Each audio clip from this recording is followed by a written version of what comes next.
نحمده ونصلي ونسلم على رسوله الكريم اما بعد فاعوذ بالله من الشيطان الرجيم بسم الله الرحمن الرحيم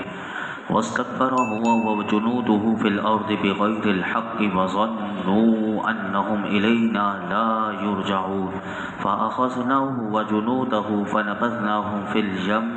فانظر كيف كان عاقبة الظالمين۔ اور اس نے اور اس کے لشکریوں نے زمین میں بیجا تکبر کیا اور وہ سمجھے کہ انہیں ہماری طرف سے پھرنا نہیں،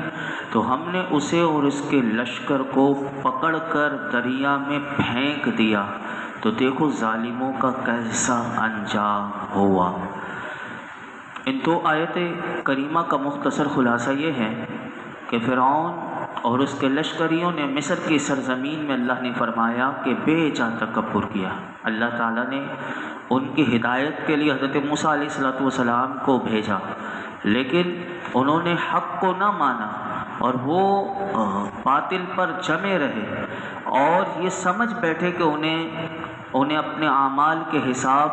اور اس کی جزا کے لیے ہماری طرف لوٹ کر آنا ہی نہیں۔ وہ سمجھتے تھے کہ صرف دنیا ہی سب کچھ ہے، اور تو فرمایا کہ جب انہوں نے یہ سمجھ لیا اور وہ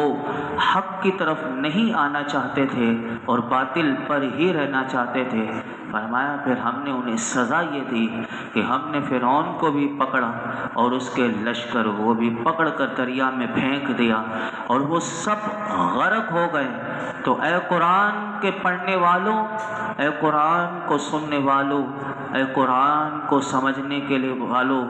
دیکھو ظالموں کا کیسا انجام ہوا اور ان کے دردناک انجام سے لوگ عبرت حاصل کریں۔ یہ واقعہ اسی لیے بیان کیا گیا اور یہی وہ بنیادی مقصد ہے کہ جس کے لیے سارا قرآن میں یہ واقعہ دیکھیے کیسی تفصیلاً بیان کیا گیا۔ اور یہ صرف حضرت موسیٰ علیہ السلام کا نہیں بلکہ جتنے نبیوں کا، ان کی قوموں کے واقعات، ان کے عروج کو، ان کے زوال کو اللہ نے بیان کیا۔ فرمایا اس سے مراد، یہ بیان کرنے سے مقصد یہ ہے کہ لوگ عبرت حاصل کریں اور اپنی حالت کو سدھار لیں۔ لیکن افسوس اس بات کا ہے کہ ہمارے زمانے کے لوگ اس مقصد سے جب ہم دیکھتے ہیں تو انتہائی غفلت کا شکار نظر آتے ہیں، اور وہ سابقہ قوموں کی عملی حالت اور ان کے عبرت ناک انجام کو جو قرآن نے اللہ نے بیان کیا کہ ہم نے انہیں ایسی ایسی سزائیں دی ان کے جرم کی، لیکن لوگ اس سے نصیحت حاصل نہیں کرتے۔ ہم اللہ کی بارگاہ میں دعا کرتے ہیں، اے مالک ہم سب کو عقل سلیم عطا فرما، اور جو تو نے نصیحت کے لیے قرآن میں ان واقعات کو بیان کیا ہمیں اس سے نصیحت صحیح طور پر لینے کی توفیق عطا فرما۔ آگے ارشاد فرمایا وَجَعَلْنَاهُمْ أَئِمَّةً يَدْعُونَ إِلَى النَّارِ وَيَوْمَ الْقِيَامَةِ لَا يُنصَرُونَ وَأَتْبَعْنَاهُمْ فِي هَذِهِ الدُّنْيَا لَعْنَةً وَيَوْمَ الْقِيَامَةِ هُمْ مِنَ الْمَقْبُوحِينَ، اور انہیں ہم نے پیشوا بنا دیا کہ آپ کی طرف بلاتے ہیں اور قیامت کے دن ان کی مدد نہیں کی جائے گی، اور اس دنیا میں ہم نے ان کے پیچھے لعنت لگا دی اور قیامت کے دن وہ قبیح بری حالت والوں میں سے ہوں گے۔ اللہ تعالیٰ نے ارشاد فرمایا کہ ہم نے فرعون اور اس کی قوم کو دنیا میں لوگوں کا پیشوا بنا دیا۔ بعض پیشوا وہ ہوتے ہیں کہ جو نیکی کی طرف بلاتے ہیں، بعض پیشوا وہ ہوتے ہیں جو لوگوں کو ہدایت کی طرف بلاتے ہیں، لیکن اللہ نے فرمایا کہ ہم نے انہیں فرعون کو، اس کی قوم کو لوگوں کا پیشوا بنایا تو وہ کفر اور گناہوں کی دعوت دیتے ہیں، جس کی وجہ سے وہ عذاب جہنم کے مستحق ہوئے، اور فرمایا جو بھی ان کی اطاعت کرے گا وہ بھی جہنمی ہوگا، اور قیامت کے دن کسی بھی طرح ان سے عذاب دور کر کے ان کی مدد نہ کی جائے گی۔ اس آیت پر اگر ہم غور کریں تو اس میں ہم سب کے لیے اور تمام مسلمانوں کے لیے پیغام ہے، اور ان لوگوں کے لیے بھی پیغام ہے کہ جو لوگوں کو کفر اور گمراہی اور بد عملی کی طرف بلاتے ہیں اور ان پر اپنے اس عمل کا گناہ ہوگا، اور جو لوگ ان کی پیروی کر رہے ہیں وہ بھی گناہ گار ہوں گے، اور دعوت دینے والوں کے کندھوں پر اپنے عمل کے گناہ کے علاوہ جس نے ان کی پیروی کی ہوگی، فرمایا پیروی کرنے والوں کے گناہوں کا بوجھ بھی الگ سے ان کے اوپر ہوگا۔ لوگوں کو گمراہ کرنے والوں کے بارے میں ایک مقام پر اللہ تعالیٰ قرآن حکیم میں ارشاد فرماتا ہے لِيَحْمِلُوا أَوْزَارَهُمْ كَامِلَةً يَوْمَ الْقِيَامَةِ وَمِنْ أَوْزَارِ الَّذِينَ يُضِلُّونَهُمْ بِغَيْرِ عِلْمٍ أَلَا سَاءَ مَا يَزِرُونَ، اس لیے کہ قیامت کے دن اپنے پورے بوجھ اور کچھ ان لوگوں کے گناہوں کے بوجھ اٹھائیں گے جنہیں اپنی جہالت سے گمراہ کر رہے ہیں۔ سن لو یہ کیا ہی برا بوجھ اٹھاتے ہیں۔ اب آپ اس کو اور مزید سمجھنا چاہیں تو میں ایک آپ کے سامنے حدیث پاک مسلم شریف کی رکھتا ہوں کہ اس قرآن کی آیت کو پیش نظر رکھیں اور حدیث پاک کو، اور وہ لوگ دیکھیں کہ جو معاشرے میں گمراہی پھیلاتے ہیں ان کے لیے کتنا بڑا پیغام ہے۔ حضرت ابو ہریرہ رضی اللہ تعالیٰ عنہ سے روایت ہے کہ رسول اللہ صلی اللہ علیہ وسلم نے ارشاد فرمایا کہ جس شخص نے ہدایت کی دعوت دی اسے ہدایت کی پیروی کرنے والوں کے برابر اجر ملے گا، اور پیروی کرنے والوں کے اجر میں یہ نہیں کہ کوئی کمی کر کے اس کو دے دیا جائے گا، فرمایا کہ پیروی کرنے والوں کے اجر میں کوئی کمی نہ ہوگی، اور جس شخص نے کسی گمراہی کی دعوت دی اور اسے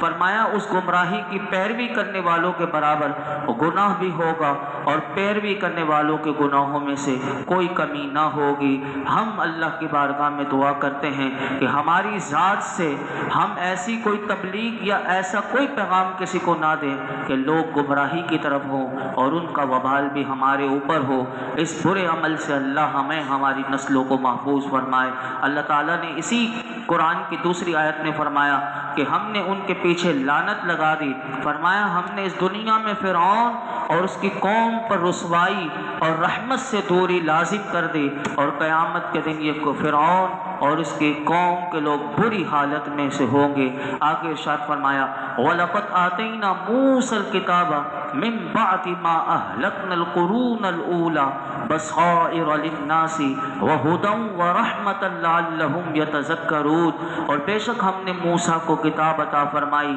اس کے بعد کہ ہم نے پہلی قوموں کو ہلاک فرما دیا تھا۔ موسیٰ کو وہ کتاب دی کہ جس میں لوگوں کے دلوں کی آنکھیں کھولنے والی باتیں اور ہدایت اور رحمت ہے تاکہ وہ نصیحت حاصل کریں۔ پہلے اللہ تعالیٰ نے اس قوم کا جو انجام ہوا اور جو اللہ کا غضب ان پر ہوا اس کو بیان کیا۔ اب اللہ تعالیٰ نے حضرت موسیٰ علیہ السلام پر جو احسان کیا، جو انعام فرمایا، اب اس کا ذکر شروع ہوا۔ فرمایا کہ اللہ تعالیٰ نے حضرت موسیٰ علیہ السلام کو فرمایا کہ وہ کتاب عطا فرمائی، لیکن اس سے پہلے فرمایا کہ بے شک پچھلی قوموں میں جیسے حضرت نوح علیہ السلام، حضرت نوح علیہ السلام کی قوم ہو، قوم ہود، قوم عاد، قوم سمود، فرمایا ان سب کو ہلاک کرنے کے بعد ہم نے حضرت موسیٰ علیہ السلام کو ایک کتاب عطا کی جس کا نام توریت ہے، کہ وہ توریت میں کیا تھا، اس میں کون سی نصیحت تھی، تو فرمایا کہ وہ کتاب ہے کہ فرمایا جس میں لوگوں کے دلوں کی آنکھیں کھولنے والی باتیں ہیں تاکہ وہ بصیرت کی نگاہ سے انہیں پڑھ کر ہدایت حاصل کریں، اور یہ اس لیے گمراہی سے ہدایت ہے کہ جو اس کے احکامات پر عمل کرے، اور اس کے لیے یہ توریت رحمت ہے، اور جو اس پر ایمان لائے۔ اور حضرت موسیٰ علیہ السلام کو یہ کتاب اس لیے عطا فرمائی کہ تاکہ لوگ اس سے مواعظ سے عبرت اور نصیحت حاصل کریں۔ تو یہی قرآن کا بھی مقصد یہی ہے کہ قرآن بھی ہمارے لیے اللہ کی طرف سے ہدایت کی کتاب ہے کہ جب اس کو بصیرت کی نگاہ سے پڑھا جائے، جب ہدایت لینے کی طلب سے اور تمنا سے اگر قرآن کو سمجھ کر پڑھا جائے تو پھر اللہ تعالیٰ اس کے لیے راستے کھول دیتا ہے اور دلوں کو کشادہ کر دیتا ہے۔ آگے ارشاد فرمایا وَمَا كُنْتَ بِجَانِبِ الْغَرْبِيِّ إِذْ قَضَيْنَا إِلَى مُوسَى الْأَمْرَ وَمَا كُنْتَ مِنَ الشَّاهِدِينَ وَلَكِنَّا أَنشَأْنَا قُرُونًا فَتَطَاوَلَ عَلَيْهِمُ الْأُمُرُ وَمَا كُنْتَ سَاوِيًا وما كنت ساويا في اهل مدين تتلو عليهم آیاتنا ولكننا كنا مرسلين، اور تم اس وقت طور کی مغربی جانب میں نہ تھے کہ جب ہم نے موسیٰ کی طرف حکم بھیجا، اور اس وقت تم موجود نہ تھے، لیکن ہوا یہ کہ ہم نے بہت سی قومیں پیدا کی تو ان کی عمریں لمبی ہو گئیں، اور نہ تم اہل مدین میں ان پر ہماری آیتیں پڑھتے ہوئے مقیم تھے، لیکن ہم رسول بھیجنے والے ہیں۔ ان دو آیت کریمہ میں اللہ رب العالمین نے ارشاد فرمایا اپنے محبوب سے کہ حضرت موسیٰ علیہ السلام کا جو واقعہ کا جس صحت کے ساتھ اور وضاحت سے آپ نے اپنی قوم کو بتایا ہے، اس کی یہ وجہ نہیں کہ آپ اس وقت موجود تھے اور تمام حالات کا مشاہدہ کر رہے تھے، بلکہ ہم نے آپ کو اس کا علم وحی کے ذریعے بخشا، اور آپ کی محبوب صداقت کی اس سے بڑی دلیل کیا ہو سکتی ہے؟ ان کافروں کو کہیے، ان کفار مکہ کو کہیے کہ اس سے بڑی میری رسالت کی دلیل کیا ہو سکتی ہے کہ سینکڑوں سال پہلے جو واقعہ ہوا تھا فرعون اور اس کی قوم کا، بلا کم و کاست کچھ ایک بھی کم لفظ میں نے تمہیں بیان کیا ہو تو بتاؤ، میں نے وہ سارا واقعہ تمہیں بیان کر دیا، اور تمام غلطیوں کا ازالہ کر دیا جائے کہ جس میں لوگ مبتلا تھے۔ حضرت موسیٰ علیہ السلام کے بارے میں لوگ کیا کچھ کہا، بائبل اگر آپ دیکھیں، بائبل دیکھیے، اسی طرح توریت کو جو بدل دیا گیا، اس میں اپنے ہی نبی کی اتنی گستاخیاں کی گئی علامات، قرآن نے ان کے اوپر جو دامن پر ان جو داغ لگے تھے اس کو بھی ہٹایا، اور بالکل بلا کم و کاست اللہ تعالیٰ نے اپنے محبوب کے ذریعے وہ واقعہ بیان کر دیا، اور فرمایا ہم نے آپ کو نبوت بخشی۔ جس وقت ہم نے آپ کو فرمایا کہ حضرت موسیٰ علیہ السلام کو توریت دی، اور اس کا ایک مفہوم علماء نے یہ بھی بیان کیا کہ محبوب ہم نے خلوت کی ان گھڑیوں میں تیری بعثت و تشریف آوری کا ذکر حضرت موسیٰ علیہ السلام سے کیا تھا کہ آپ آئیں گے، اور حضرت موسیٰ علیہ السلام بھی اپنی قوم کو بتاتے رہے کہ وہ ایک نبی آئیں گے جن کا تعارف توریت میں ہے، اور اس کا وہ ذکر اپنی قوم کو سناتے رہے۔ اور اسی طرح فرمایا کہ حضرت موسیٰ علیہ السلام کی رحلت کے بعد کئی نسلیں گزر گئیں، بعد میں لوگوں نے ان باتوں کو فراموش کر دیا، توریت میں انہوں نے تبدیلی کر دی اور دین موسوی کو بگاڑ کر رکھ دیا۔ موسیٰ علیہ السلام نے اپنی قوم کو حضور کی آمد کی جو اطلاع دی تھی اور ایمان لانے کی تاکید کی تھی، اس کو بھی انہوں نے فراموش کر دیا، اور ان کے دل سخت ہو گئے اور انہوں نے اپنے ہی نبی کی مخالفت کر دی۔ اسی کو اللہ تعالیٰ نے ان آیات میں ذکر کیا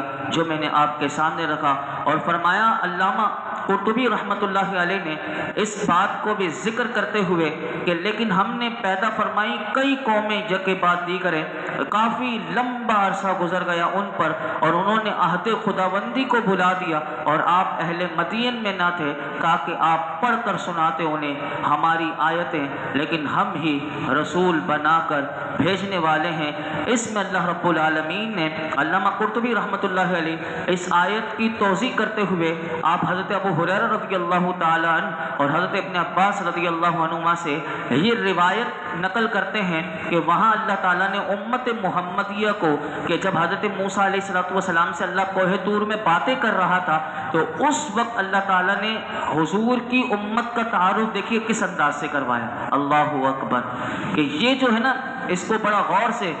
وہ کہ اگلی آیت نے فرمایا کہ آپ اس وقت طور کے کنارے پر نہ تھے کہ جب ہم نے موسیٰ کو ندا فرمائی۔ اس آیت کو میں انشاءاللہ کیونکہ وقت مکمل ہو گیا اس کو پورا کل میں آپ کے سامنے بیان کروں گا، کیونکہ یہیں تک میں روکتا ہوں کیونکہ بات بہت لمبی ہو جائے گی، اور یہاں پر اللہ رب العالمین نے اپنے محبوب علیہ السلام کی امت کا کس طرح ذکر کیا اور آپ کی تعریف بھی کی اور آپ کی نبوت اور رسالت کی دلیل کو بھی قوم کے سامنے پیش کیا کہ کس طرح میرے محبوب پچھلی امتوں کے حالات کو کس انداز سے بیان کرتے ہیں۔ اللہ رب العالمین ہم سب کو